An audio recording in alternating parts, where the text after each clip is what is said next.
Carreiro Lisboa rolando. Volta, Bolsonaro! Epa! Volta, Bolsonaro! Volta, Bolsonaro! Volta, Bolsonaro! Volta, Bolsonaro! A presidente estava enrolando aqui, falando um pouquinho, mas todos nós estamos esperando aí a sua palavra final. O Valdemar falou, e eu acabei de acabar nesse momento. Estou doutrinado, né? Assim eu não erro de jeito nenhum. Ó, presidente, a palavra é tua. Os colegas aqui estão aqui principalmente por causa do Valdemar. O Valdemar convidou por essa ocasião aqui, que está me lançando como secretário de Relações Institucionais e Internacional do partido. Graças ao meu trabalho, que eu tive 1.840.000 votos. Então, brincadeiras à parte, né? Eu te agradeço. Eu estava falando do absurdo também que é não poder estar no mesmo local o presidente de partido e o presidente de honra, né? O principal cabo eleitoral do partido.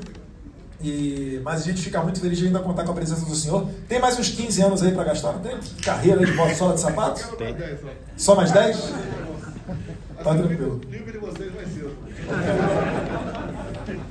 A presidente, se quiser dar uma palavrinha aqui, falar alguma coisa, estava comentando, comparando a eleição americana, a agenda woke. Não, mas eu terminei.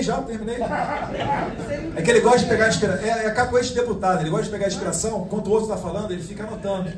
Aí depois ele vem falando em cima. Essa daí eu já aprendi também. Mas eu estava pincelando aqui que com a união, né, o Trump, ele estava de braços abertos para todo mundo, inclusive o pessoal que no passado era de esquerda, e ele acabou abraçando nessa campanha eleitoral. São pessoas que inclusive vão ter destaque dentro do governo dele.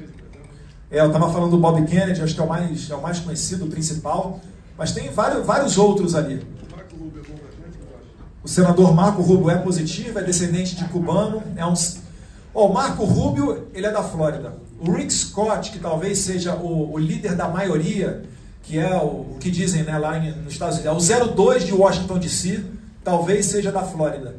Então a comunidade estrangeira, né, os exilados, os cubanos principalmente, alguns venezuelanos e brasileiros estão com muita moral. Inclusive todos aqueles que abraçaram a causa do Brasil contra a censura, Richard McCormick, Marjorie Taylor Greene, Maria Elvira Salazar, me ajuda aí, o próprio senador Rick Scott, mas quem aí? O Chris Smith, todos eles aumentaram demais a votação. O Brasil, ele é a quarta nacionalidade mais presente nos Estados Unidos. Nós ficamos atrás dos mexicanos, que são 11.200.000. Depois vem os indianos, com cerca de 2.900.000. Depois os chineses, com 2.700.000 habitantes morando nos Estados Unidos. E em quarto, os brasileiros, com quase 2,1 milhões.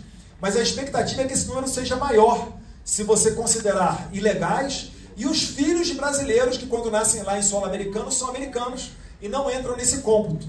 Então, Nova York, Boston, Miami, Orlando, Atlanta, são locais em que os brasileiros podem decidir a eleição. E não só a eleição americana, também a brasileira. A gente pretende agora, com a Secretaria Internacional, ir lá e fazer campanhas para a regularização de título de eleitor, a aproximação das pautas do Congresso Nacional, para que essas pessoas estejam mobilizadas. A gente está falando de quase de 2 milhões de votos, que foi justamente, né, praticamente a diferença da última eleição presidencial aqui no Brasil. Então tem muito trabalho a ser feito. A esmagadora maioria dessas pessoas, elas não votam na eleição brasileira e a gente tem esse trabalho aí para fazer. Presidente, acho que a palavra aí está com o senhor.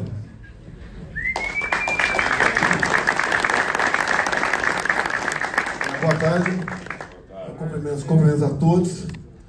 Nós estamos transformando a política pelo Partido Liberal, que está tomando forma, deixou de ser geleia, como outros partidos ainda são, nosso já foi no passado, e o que a gente quer é uma interação com o eleitor.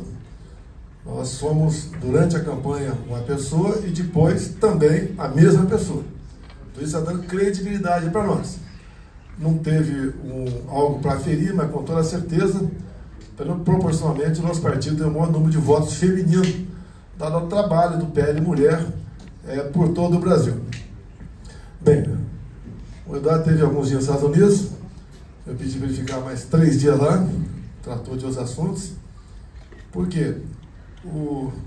Os Estados Unidos é a maior democracia do mundo, é a maior economia do mundo, é a maior potência militar do mundo, e eles projetam poder.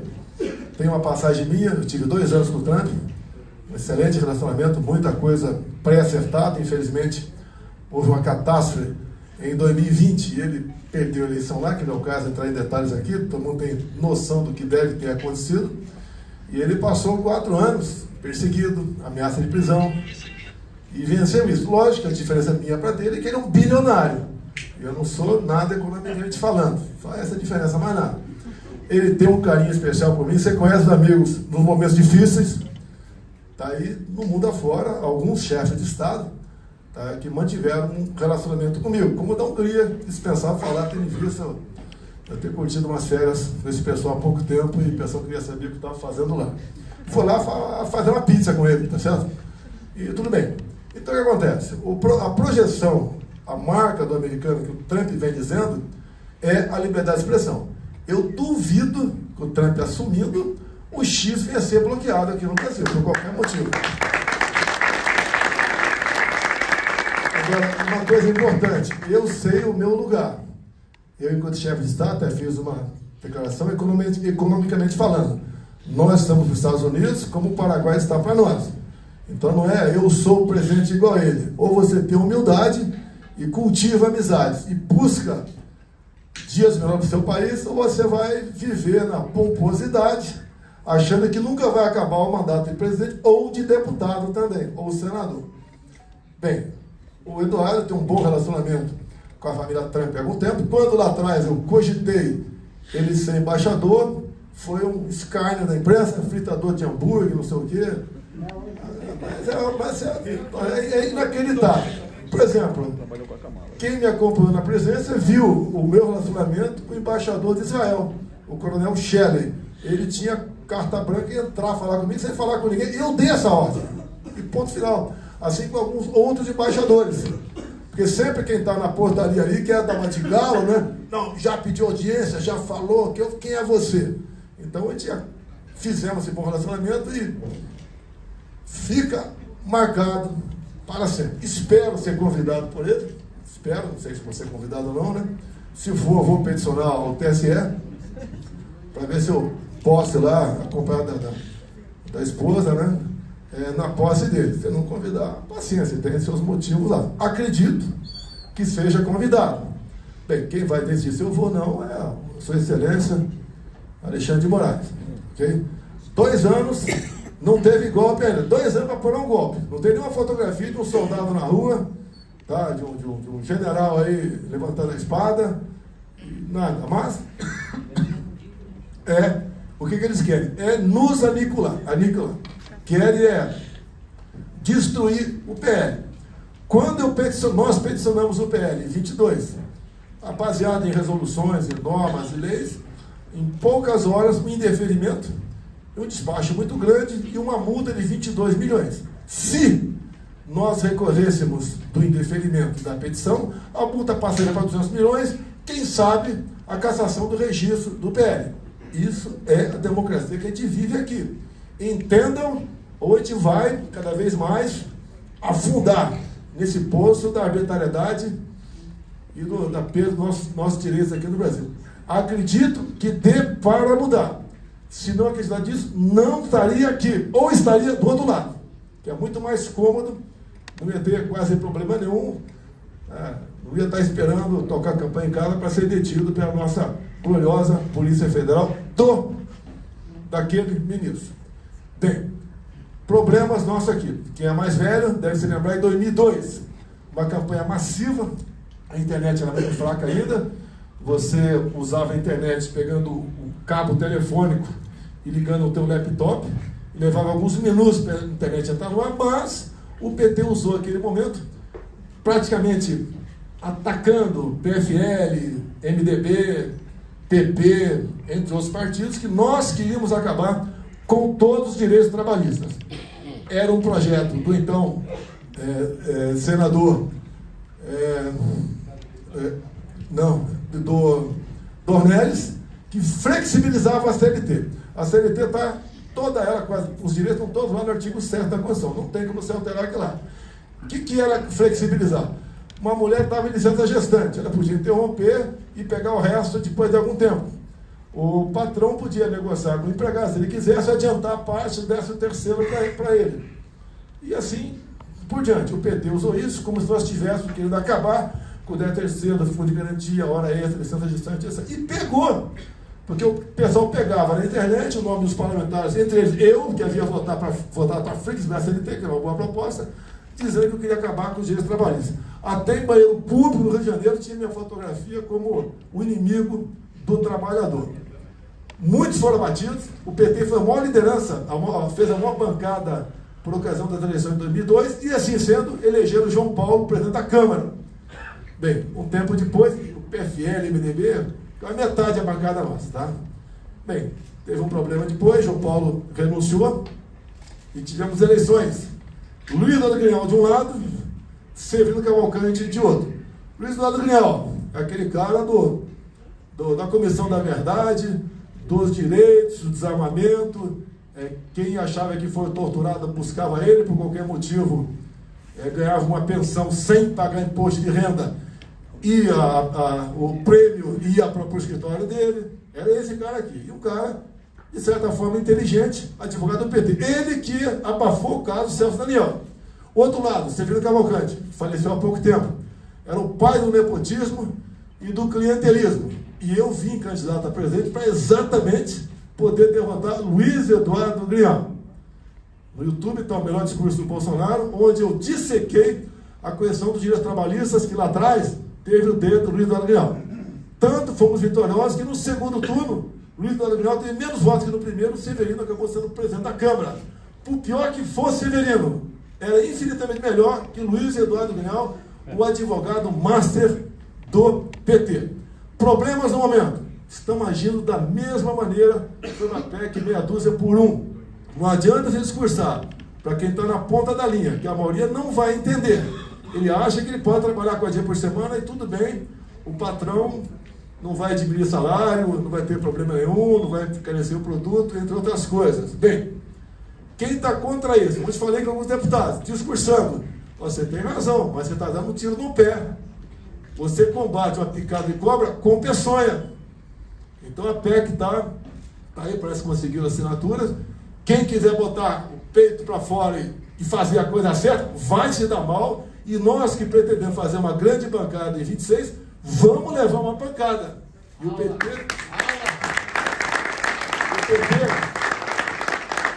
está buscando que essa PEC uma sobrevida, porque eles se acabaram. Eles municipais mostram isso aí, se acabaram. E eles têm que renascer das cinzas. Como? Jogando um contra o outro, como a massa do Brasil, empregado contra patrão.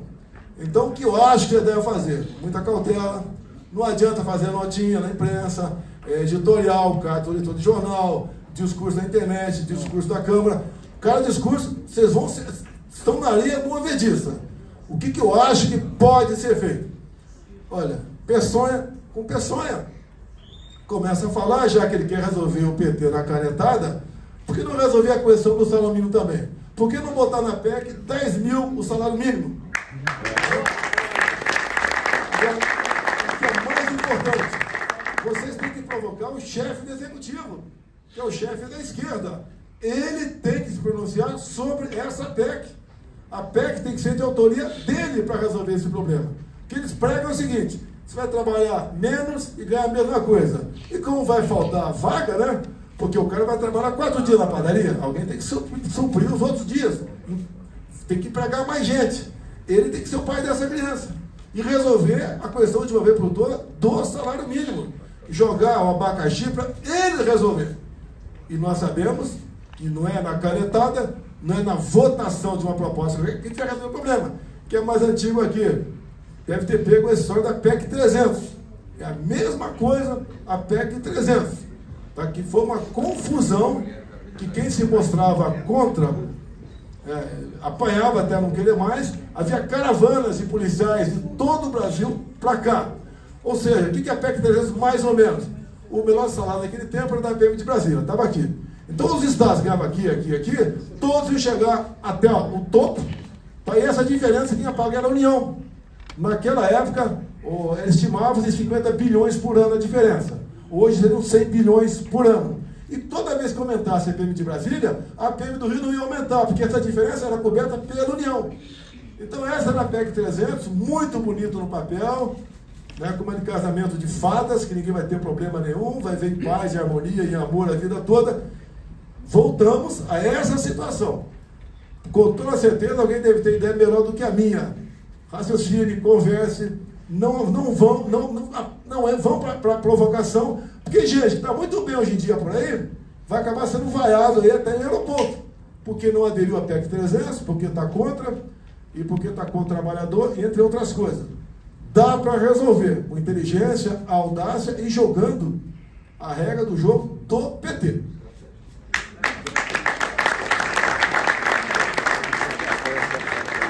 Aqui o jovem embaixador. Nós temos um partido realmente que é o partido mais rico do Brasil. Tem o Valdemar da Costa Neto, que não está aqui, deixar bem claro, se alguém estiver gravando aqui, mande o áudio lá para quem disse que eu não posso me encontrar com ele, ok? É mais um esculacho para cima de mim. Como, por exemplo, não posso, já sofri 3 buscas de apreensão, nenhuma por roubar nada, tá? Para buscar passaporte, para buscar cartão de vacina. Porque o meu filho Carlos participava da ABIN Paralela, uma porcaria do programa lá que dá uma... Se tiver alguém com o celular que tiver nesse programa da ABIN, é de 100 a 1.600 metros. Então pode ser que nenhum de vocês esteja aqui nessa sala no momento. E por que nós queremos saber onde estava tal pessoa em tal lugar? Se o programa não grava nada, não vê nada, só diz se você está numa distância muito grande, né, entre o que está sendo buscado pelo sistema. Tá? Então, nessa terceira busca e apreensão, a PF chegou às 7h30 da manhã em Mambucaba. Pela primeira vez na vida, vocês estão ouvindo falar 7h30 da manhã, não foi 6 horas. Porque na live no dia anterior, que deu 500 mil pessoas assistindo, que eu falei que ia pescar, os caras esperaram eu sair para chegar e usar o último tipo de equipamento, até com roto-router, em esgoto, para saber se eu tinha alguma coisa escondida lá. Não acharam e não vão achar, porque não tem. Os caras querem o motivo para te sacanear, para te constranger. Até naquele dia, falar que eu havia fugido de jet ski. Da minha casa até o ponto, tem que ser carro 200 metros, fugido de jet ski. Falaram que na casa do meu filho Carlos foi encontrado uma laptop da BIM. Não foi na casa dele. Foi na casa de um coronel cuja esposa trabalhava na BIM. E não foi naquele dia que eu importunei baleia, nem engravidei nenhuma baleia lá em Mambucaba também. Essa missão para outro o Abílio. Pessoal, o mundo está mostrando a direita, tá? Não só é coisa, é questão de identitária, é questão de emprego, é questão de prosperidade, é mostrar que o ser humano tem que buscar a solução para o seu problema e não ficar dependendo de algo do Estado. Estamos no caminho certo. Graças a Deus, Trump foi eleito presidente dos Estados Unidos. Graças a Deus, o Eduardo tem um bom relacionamento com ele. Também tem, melhor que tem ele, para nos ajudar. Eu recebi para vocês agora há pouco uma matéria aqui, não sei quem foi que fez, deixar bem claro, né? Dizendo que sugestão para o presidente, para o governo americano, que só aceite no futuro, logicamente, eleições na América do Sul e Central, limpas, transparentes e auditáveis. Tá? Que não aceite, por exemplo, afastamento por inelegibilidade de candidatos da oposição, como na Nicarágua, Venezuela, a Maria Corina inelegível por 15 anos, e aqui no Brasil. Qual crime eu cometi? Quando alguém perguntar para você, o cara está inelegível, qual o crime dele? Reunido com embaixadores ou com traficante no Morro do Alemão?